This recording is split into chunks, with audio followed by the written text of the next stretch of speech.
छोड़ जाते हैं क्यों? कि मैंने उस परमात्मा से नाता तोड़ा है, क्योंकि वो परमात्मा से जब संसार में पूरे विश्व को बनाया है तो जिससे नाता नहीं जुड़ा होना चाहिए तो सारी चीजें हमारे पास रहेंगी। चलिए हेलो, भगतों के लिए भगवान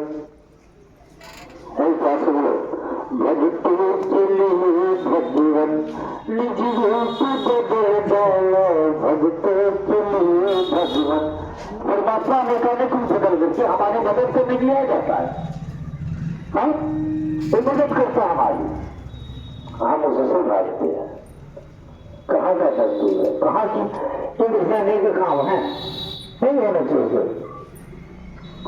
अरे भगतों के लिए भगवान ने रूप बदल डाला, भगतों के लिए भगवान कभी आए बन के